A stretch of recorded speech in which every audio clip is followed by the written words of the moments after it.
MJM, man, good to see you, brother. Good to see you. Good to sit down. I appreciate your time, man. Yeah, I know scheduling was a little bit of hassle, but we're here now. Yeah, we got it together. We were either here or there, but we're both here right now. Exactly. That's all that matters. Being present, being present. So, Mr. MJM, good talk to me about the music, man. I just heard the recent album that you guys had, number 4, right? It's called 4. My favorite number because there's 4 strings on a bass. you know, Right on. right Need on. the bass. So I mean, talk to me about the band. Talk to me about how we all kind of came together to create this album. Well, geez, there's a lot of information there to add. MJM has been together since just after 2000, year 2000. I think the first album was Ascension that came out about 2004 or so. Okay. The dates are wrong on the internet due to how they got distributed with the distributor, and the Valley of the Kings, which is second album, shows up as an earlier album date wise than the first one, which is kind of weird. I'll skip some of my back history, which there's lots of. I'll get into later if we get back around to it. Yeah. To answer your question, Ascension came out first, and then there was probably a 5-year span where we did the Valley of the Kings. And then we were working on the next album, but it was taking some time due to complications that had happened with our studio location. Things like that. Like my producer has a great studio equipment, but lost the building. Oh, no. Oh yeah, it was a problem. Man. And Sorry to hear that. Yeah, and then he set it up in another place, and the building caught fire. Believe it or not. Man. Oh yeah. Like, so he was able to save some of the good gear. He lost a bunch of stuff. Yeah. But and then there was problems like in marital problems and all sorts of stuff that happened at personal the time. stuff. Personal stuff. Yeah. And so it was taking time to get a full real album put together. We were working on it, but I said to the producer, we should probably come up with a compilation album. How about we pick all the best guitar instrumentals from the past 3 albums? And plus I was also working on a couple more for the new album. I said, let's add the new ones as bonus tracks. And we came up with the instrumental album. Let's just see if I got one here. And this is MJM, the third one, and it's the third one. Okay. And there's actually one song on here called Resurrection, which is from it's a guitar instrumentals, just like MJM instrumentals, but it was from my band Adrenaline that had a German record deal. Okay. And it was one instrumental album on the song, one song on the album. You know, I'm out of it. And so we added that, and it came to a total of 11 pieces. 11 pieces that made the instrumental album. And that so 2 of the songs on that, which are Mind Warp and Feather, they're actually on the MJM4 album. Yeah. And I love the album. I love the simplicity of the album cover, man. You got the green and black, which I'm a big fan of. Great, a lot of people know me. You know, that's kind of like my signature stuff is like, a lot of green and black with my stuff. So I was digging it, man. I see that on your logo behind you. Exactly. Great. Yeah, we match. Yeah, we match, brother. We gotta get a shirt. Gotta get a shirt now. You know what I mean? Yeah. I think I want that background on this album. There we go. Because you probably noticed there's a bunch of stuff about space. Correct. I was just gonna ask. So we went a little extraterrestrial on this album, almost ancient alien situation on this album. What inspired you to get to that, to for that subject matter? Well, that's a nice question. It makes me dig deep into myself. Oh, that's why we call it Beyond the Heavy. Yeah. It's within the brain. Yeah. Let's see.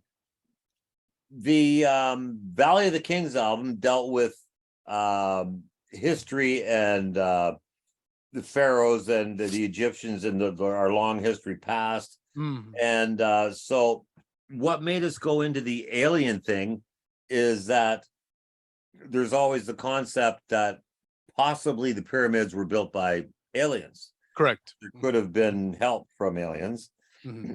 I did see a documentary of this this one archaeologist. She was showing stones that had been marble that had been bored out by lasers.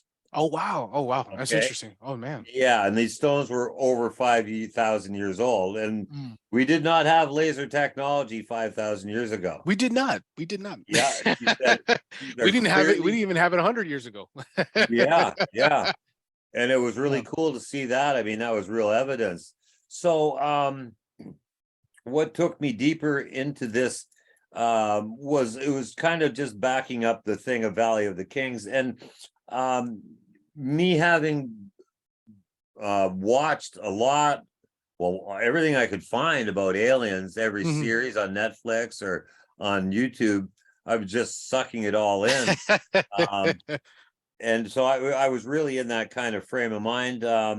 So I also did a lot of literature, printed research and stuff to find that would provide me with lyrical content in a text form. Oh wow. Okay, so we went scripture wise, where we were like, hey, let me find the inspiration here. Yeah, wow. That's right. Yeah, the actual scientific text that was documentation. So I used a lot of that by reading it and learning from it and seeing what fits the concept that I'm trying to put together with the course of the song, or correct the theme of the song, right? Yeah.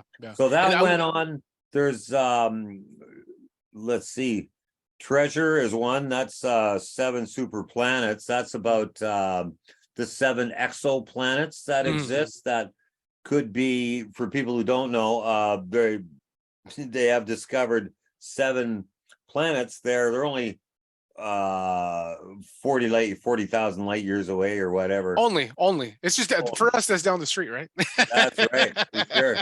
We just got to go into one of those black holes and we'll be there, right? Exactly. Quantum realm right there, you know. Yeah. So that's what Treasure is about, finding planets that could actually be habitable in a habitable zone, should we say, right? Yeah. And I want to say, sorry to interrupt, but I love Treasure because it was a great opener track. You know what I mean? I love how it sets the tone for the rest of the album. You know, I appreciate you saying that. Yeah, it was great, man. Because I was listening to it, yesterday and today, and I was showing my wife too, and she's like, "Wow," she's like, she was catching the chorus. You know what I mean? So I want to commend you on that, on just a great opening track, man. I'm a sucker for opening tracks. Me too. I know what you mean. If that first song is strong, it gives you a confident belief that the rest of the album will hopefully be as good. Exactly. Yeah. And tell you the truth, when I turn on that song and hear the opening riff, when the drums and bass come in, I go, sounds great. Here we go. Yeah. And I love how you because you're singing and playing guitar, right? You're doing the both. You're doing double duty. How do you find that to be? Do you find that conflicting? Do you find that kind of hard to do, or is it something that comes natural for you? That's a wonderful question. You're a musician, so you'll understand this, but I'm going to give an answer to people that maybe aren't musicians, who probably wonder the same thing. As you know, being a player, we're playing to timing and to a certain beat that we can move to, and it's in time. Correct. And when we go to sing, we can't sing that things that are out of time with our playing, or our playing screws up, right? Yeah. So we do have to design vocal parts that fit within the groove, the meter, or the tempo the actual pulse of the song, Yeah. right? Yeah. So there's that part. It is different if you were, say, Robert Plant in Led Zeppelin. Of course. Jimmy Yeah. plays the guitars. Robert, he can sing wherever he wants. He doesn't matter whether he's in time, out of time, in between. He the can throw the lines. oh babies wherever he wants. Wherever he wants. Oh baby, that is for sure. Yeah. You said Yeah. it. That's Yeah. great. Yeah, so I gotta watch where I say oh baby. Yeah. Yeah. My girlfriend may not like it. I find that so fascinating again, like, and I've interviewed other singers as well, and I think I have such a deep appreciation for singers because it's a it's a hard gig, because especially, as you said, you're playing guitar and you're singing, you're kind of pulling a Jimi Hendrix, you know what I mean? You're doing both, where you got to control the crowd, but not also you got to do the riffs too, you know what I mean? So I a lot of respect on that, man. Thanks very much. And another thing which I'm trying to change is a foot. Like I use a lot of different, as you can see my gear back there. By the way, I'm jealous because look, we got nothing but Marshalls, man. Old school, brother. I love it. I love it. Yeah, those two you're looking at are actually they're vintage. Those cabinets used to be the gray checkered grill cloth. Oh, okay. Okay. Remember that? You ever remember seeing Yeah. those? Yeah. I took the speakers out and painted them black because Marshall came out with black grill cloth. I said, Of course. let's fancy them up. But Are those they 1970s or yes, they are. 1981s? They're 1972. 1970s. Yep. I got a good eye. They are JMP. Here, I'll just it's JMP Jim Marshall product. That's a Super Lead 100 is what it is. There it is. 1970s. That's the real one. That's the Jimi classics. Hendrix, total classics. There, yeah. So that's how you. So in kind of transitioning into tone, that's what's giving you that nice, crisp, classic tone that I'm hearing in your guitar. Yeah, well, I've used a few different amps. As you can see, there's some other Marshall stuff over here. Yeah. This is a JMP1 preamp and then a 200-watt Marshall tube power amp. The right? warm. You got the warm right there. Super beautiful sounding, right? Yeah. So I also get my sounds from there. So I use a few different amps. I actually went and bought a new VHT 4. Geez, it's not here. One of the new heads because it had 4 channels in it. Okay. So I own a bunch of different Marshalls for different sounds. Just you're lucky, man. You lucky. Yeah. Because well, getting great sounds. I know we're getting off topic here, but I just wanted to try new stuff for the new album that we're doing, right? Okay. And I want to try new stuff for live and see what's working. And my switching, this is what started it. The switching, the foot switching. Like correct. I design presets for each song. It's not like I just have an effect, like a echo pedal and a chorus, and just turn them on when I play my lead. I actually set up my echoes and whatever so they're perfectly in time with the tempo of the song. And so every song that we do, I programmed the effects of the guitar to be in the proper tempo, and the repeats, and you say the double repeats, everything is within the tempo or half of that of where it needs to be in timing. Yeah. Okay. Yeah. Okay. And all the choruses and all the sweeps and all that are right in time with the song. So I probably go through about 34 different presets in a show. Oh wow. So, yeah. Well, actually, here I can show this to you. Like this is actually I've got them memorized now, but this is actually bank 0 for this song. I use 0 and number 2, and then this song 0 and 6, and this song 4 and 3, and you can see these are all the different presets I use for each song. And then there's a new bank, more presets, different preset for each song, from 0 bank to bank 2.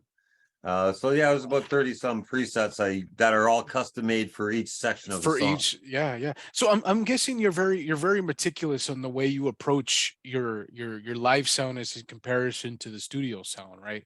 Because I mean, with the studio sound, you're creating, it's a different realm, right? Yeah. And on stage, again, we're in a different universe where hey, I'm performing, right? But how do you when you're in the studio, what is the energy? What's happening in there? What gets you in the creative juices to put you to get you ready for the performance? What's in the MJM sauce? I should say. Yeah, there's a lot of variables, dynamics and stages of Mm, getting to certain points.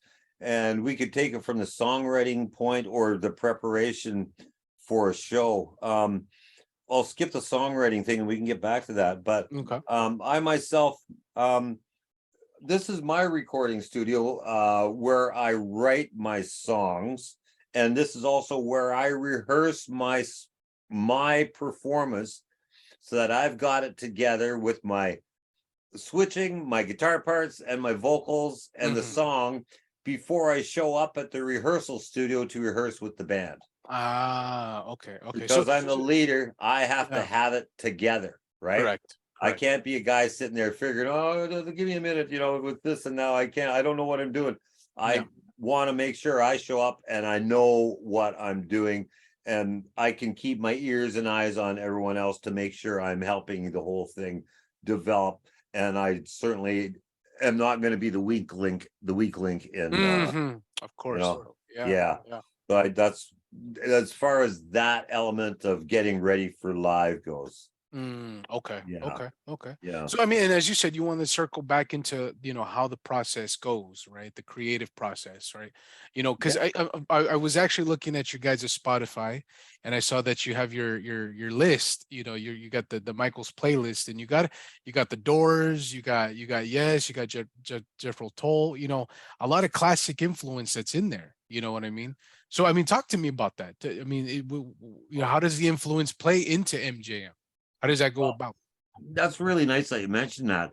I put that list together because they're all songs that were really good songs that contributed they're significant, just like the Mona Lisa was made, or Michelangelo painted the church, or whatever. Yeah, They're serious contributions to the evolution of rock music. of course. Yes. Like Yes. whatever Yes did, Yes Fragile or the Yes album, I mean, that was serious, Oh, really good art, right? progressive stuff that people do. I mean, I think when safe to say, I don't want to age myself too much, but Yeah, my generation is not really appreciative, I guess you would say, I because you understand. got stuff like the Doors, and as we mentioned, Led Zeppelin, Jimi Hendrix. Those are things that are so monumentally important because we wouldn't have the evolution that we have today. You know what I Well mean? said. That and is and correct. and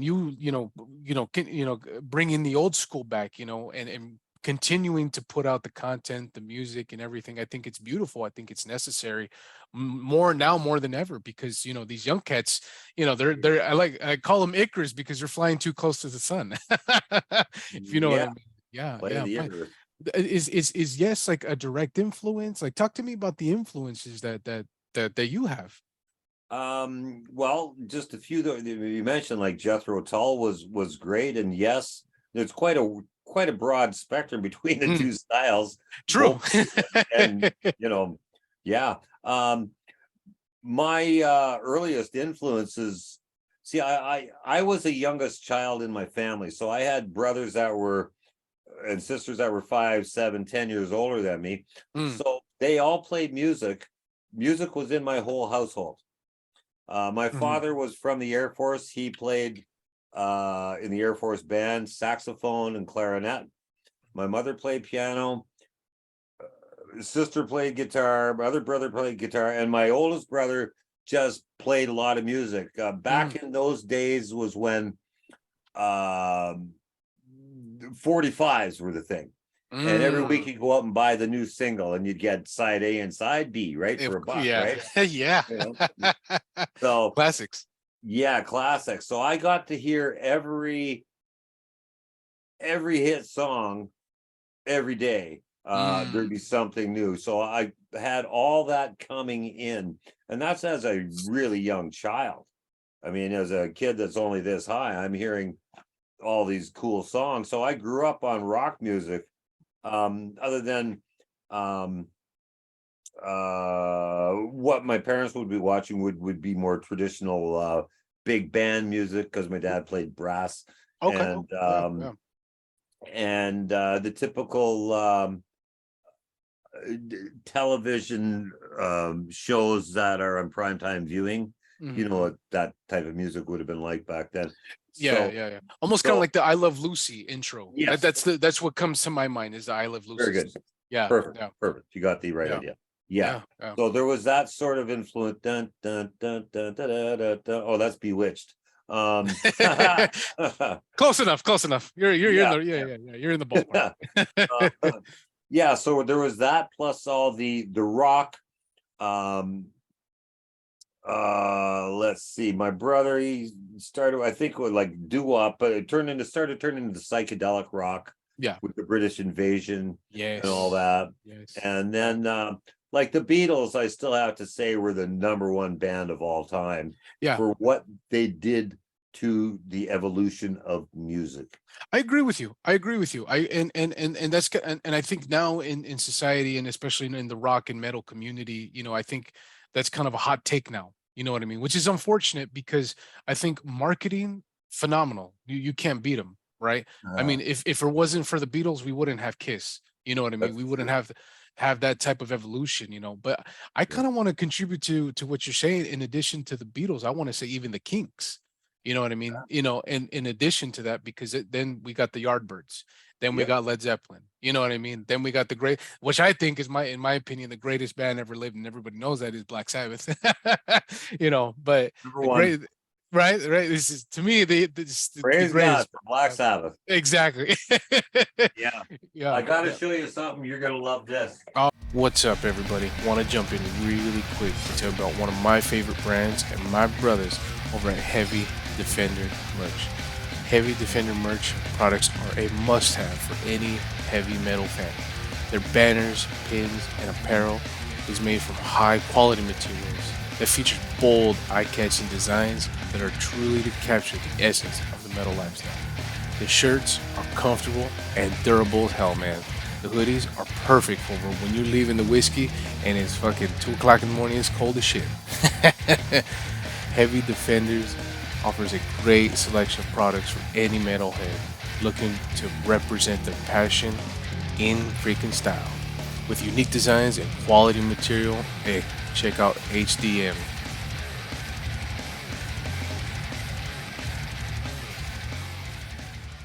Beyond the Heavy, another. See, I've met Tony Iommi and we've drank beer together, right? No way. Oh yeah, wonderful experience. Great guy. And man, now don't tell me it's missing. I was looking at it just last week. Oh, this is just not right. Oh man, how could it be gone? There it is. Oh, okay. Ooh. Okay. All right, now everybody close their eyes. Yeah. I'll just cover this part of the screen. How about that? Yeah. Oh wow. Oh, nice. And he gave that to you. He gave that to you? That is amazing. That is amazing. Like, he just took it off and he gave it to you, or how did that go about? I didn't want to say yes or no. No, he didn't give it to me. Oh, but okay. I found some that would be really cool. Yeah. He gave me some nice advice. He was a wonderful guy. Like, I mean, I met him a few times. Oh, really? Okay. Wow. Yeah. Wow. And the first time was they were in Toronto recording their album Never Say Die. Okay. Yeah, that sounds interchangeable. The very, very last album. I call the Last Sabbath album. Me too. It was. Yeah, for sure. Other than 13, right? But 13 was good, but it's not official because Bill's not in it. You know what I mean? So it's right. Yeah, so it's okay, but I mean, to me, Sabbath died in 1978. That's when it was over. And I'm born in '88, so 10 years later I was born. So yeah. Yeah, Yeah. his drumming, I know I listen to it even nowadays, and I listen to the rolls, the way he connected everything. It was almost like Ringo Starr doing metal. You know what I I mean? would He agree knew with you. I would agree with you. exactly what to play. Yeah. Just Yeah. knew what to play. Yeah. Yeah. Uh, totally phenomenal. Yeah. So back to the Never Say Die experience. Hmm. They were here in Toronto, and it was winter, and I know in LA you may not realize how freezing cold it gets in Canada here. Right now it's beautiful outside, but I mean it was frigid, and snow was flying all over the place. And I was walking down our main street in Toronto with a friend and his girlfriend, and I saw these two tall guys coming. They were dressed in fur coats that went down to their knees. They had fur boots on and fur hats, Okay. right? Hmm. And I, from a distance, went, "Wow, these guys got money. They got fur from head to toe." And as they started getting closer, they started walking by, and I went like this, kind of going. And my friends are looking at me, thinking I'm like freaking out on drugs or something. I'm going. And my friends are laughing their head off at me now. And Tony, oh, well, I didn't know it was Tony. Well, I thought it was. And he gets about 10 feet away, and I yell, "Hey!" And he turns around, and I ran up to him. I said, "You're Tony Iommi, aren't you?" He goes, "Yes, I am." Right? And it was him and one of his road crew, right? Okay. And even though there was a blizzard and it was freezing cold, he stood on the side of the road and talked to me there for about 10 or 15 minutes, right? Oh, that's beautiful, man. And then invited me to the recording studio where they were doing the album. And then we met at a bar, the Gasworks, typical. It is the what do you call it? It's kind of like the Whiskey Go-Go. It's been there forever, and it's the number one. Yeah. And we sat, we went in, the place was packed. There was girls running around in lingerie trying to get his attention. He wouldn't pay any attention to them. I walked up to his table with my drummer. He said, "You guys sit down." And we sat, me, a table for four, me, my drummer, and Tony and his road crew guy. Oh, And wow. we sat there for the whole night, and we drank beer until the bar closed. Oh, no way. Yeah, Wow. till the band was done. And the band was bringing up their guitars to them, showing them their SGs and stuff. And Of course. Of course. That's something yeah, I would do. I would, I don't even play guitar, but I would like, hey, look, it's a Jackson, yeah, yeah, yeah. Yeah, yeah. And I mean, I feel like if I ever meet him, and I think he has, as he presents, right? I think he has such a calming presence, you know what I mean? Such a down to earth person. Yeah. Very 100%. He was Yeah. out of, like, I've met all sorts of musicians, and some of their egos aren't cool. You know Exactly. what I mean? They're Yeah. not cool. It's like, give me a break, dude. You don't have to be like Yeah. that. Yeah. Yeah. One of my buddies who I interviewed, he calls them cock stars. Yeah, yeah, that's Yeah. about it. Yeah, Yeah, yeah, and I yeah, think especially as the music that we play, as beautiful as it is, it's got to match the inside as well, right? It's got to be, we got to be good to our fans. We got to be good to each other, right? And I think Tony Iommi was, well, I mean everybody in Sabbath, I should say, not just Tony, but I think everybody in that band really resonates that. They present that really well. yeah, they Yeah, do. yeah, Just speaking about Black Sabbath, another great thing that I want to have a chance to say is that yeah. I think it's really magical, and a bit of a curse, which Ozzy knows the paradox behind it, Of is course. that people call him the Prince of Darkness, and they got promoted as being devil worshippers. Yeah. When if you read into their lyrics, that's the last thing they are. They're promoting good. Like, Yeah. look at that song "After Forever." Yeah. Would you like to see the Pope on the end of a rope? Do you think he's a fool? Well, I've seen the light and I've changed my ways. Yeah. Perhaps you will be before it's too late at the end of your days. Like, he's preaching God. Oh yeah. But the Yeah. cool thing about it is that he did it in such a cool way that confused people, Hmm. and which was good. It worked for him because they liked the music, and they don't know how to take the lyrics because half the people don't pay attention to the lyrics anyways, or they hear the wrong words. Of course, absolutely. I think to me what really solidified that, and I agree with you 100%, brother, is when the one that really solidified, and a lot of people don't know about it, is the song that Bill Ward sings. It's all Oh, right. it's Where I mean I heard that, to be honest with you, but I heard that when I was like 10 years old. right. And it hit me. It hit me really hard. I was like, wow, like one of the most beautiful songs ever written. It And sure it's is. not even the heaviest one. It's not It's a people if soft song on their album. exactly, exactly. And I remember asking my father, I was like, is this Sabbath still? He's like, no, no, that's still Sabbath. Yeah. He's like, trust me, it's he pulled out the vinyl. He's like, no, this is the album. Look, it's the song. I put it on. Yeah. And I think it's a lot of people don't know too much about that song, or maybe they forgot about it. But I agree with you 110%, brother. Yeah. Thank you. Yeah. Yeah. Yeah. For everyone else, that was the album Technical Ecstasy. There we go. There we go. He knows. He knows it. Yeah. Sabbath fan to Sabbath fan, brother. Two robots, one going down an elevator, one coming up an elevator, and you see Least, the staff. yeah. Technical Ecstasy. To me, Yeah. that's my least favorite album cover of the band, but I get it though. I get it. Yeah. Yeah. But I mean, so was Tony a direct influence on the guitar playing? Was it, talk to me about that, on some of just the guitar playing influence? I mean, I know we talked about the singing, but talk to me about the guitars. Like where are we at with that? Well, his sound, as we know, has never been matched by anybody. Till this Right? day. To this day. Yeah. Right? I mean, we've got a lot of bands that come close. I come close, but man, last time I saw them, I could not believe it was the best show I've ever seen in my life. Last time I saw Black Sabbath, Mhm. and I've seen them like 7 times. But this last one, the sound was just unbelievable, No. huge, and yeah, his sound has not been matched, and I love that sound. And Yeah. it's the heavy crunching rock guitar sound that I love, Yeah. and that other bands I've loved to follow too, like Judas Priest, Kiss have a great crunchy sound, of They course. do. Yeah, Yeah, they do. you know, Yeah, yeah, yeah, yeah. I love the band Kiss. I don't care. You know, some people wanted to knock me because I was a Kiss fan, but I said, hey man, these guys are great. I don't care what you I don't think. understand why it maybe I don't know, maybe you could shine some light on that with me too, and kind of going back to the influence in a minute, but I don't understand why is it with like Kiss or certain bands that just people were just like, no, they're not great. I'm like, they Yeah, make great songs just because they have maybe it's the marketing or something. I'm not sure.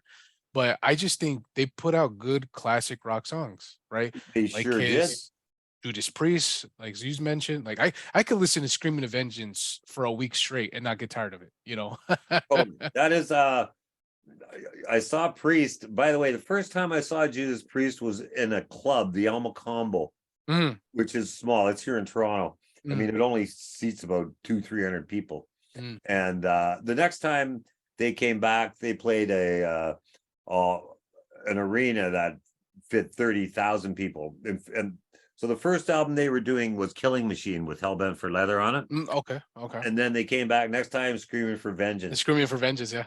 And I'll tell you, the crowd went so nuts Yeah. that when those guys halfway through the show, they'd stop a song and the roar from the crowd would not stop.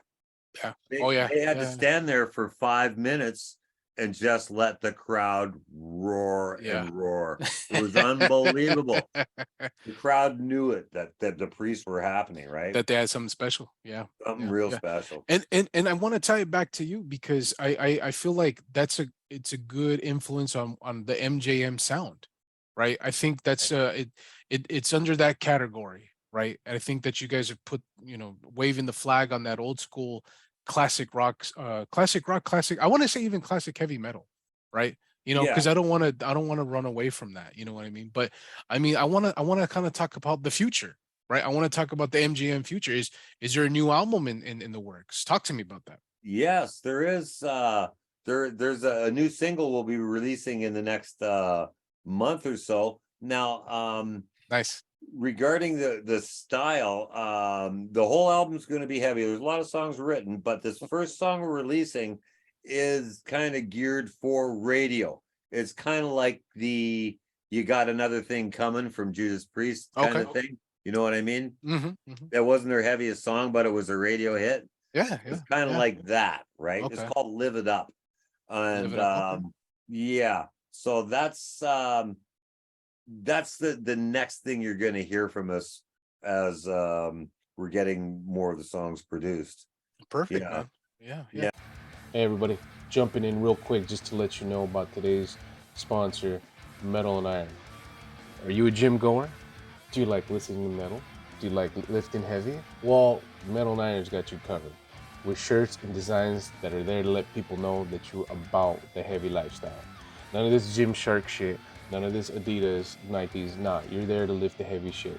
So check it out. Use the code Beyond Heavy for 15% off and let them know Mayhem sent you.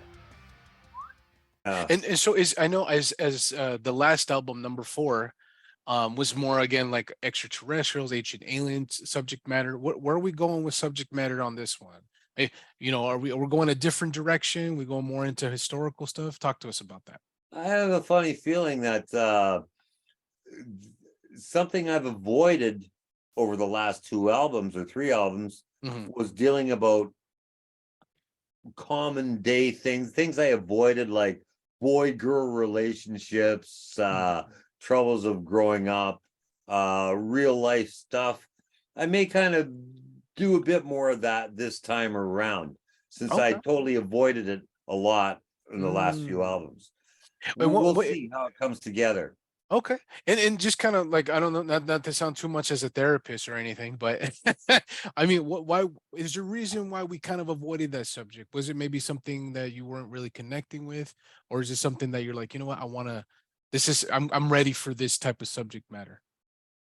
Well, that's a good point. We did avoid it purposely. I spilled my tea. Yeah. We kind of avoided it because it seemed like there had just been way too much of it in the 80s rock and stuff. I mean, how many times can you say baby, baby, baby, baby? Right? Right? We got to ask Robert Plant that question. Right? Yeah. So I think that was one of the reasons that we thought we could come up with other stuff instead of singing about boys and girls.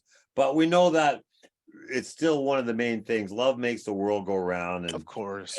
men woman reaction and interaction is at the deep core of everybody's being, right? So Of course. I don't think it'll hurt to reflect on a bit of that with my new material. Yeah, yeah. Kind of making it go full circle, in other words. Yeah, Coming right. back. Yeah. Kind of went full circle, made them wait, and now we're back at love me do. I love you. Yeah. But I think that's, we still need it though. You know what I mean? Yep. Regardless, as you said, it's kind of been done. It's done before. But that's okay, because I feel like going back to that classic stuff, it kind of reminds me a little bit of the Temptations. You know what I mean? The Motown type stuff, the Stevie Wonder stuff. Oh, I saw your eyes pop up. Talk to me. Well, What did I hit? What did I hit? well, you hit that Motown thing is Yeah. like, it's just unbelievable. To cut myself off, have you ever seen the documentary called Behind the Scenes of Motown? No, I Okay, have not. then I promise you, please try to find it. You will Yeah. be blown away by Mhm. what you learn about Motown. Is Mhm. that all of that music from the Motown, the whole era, Yeah.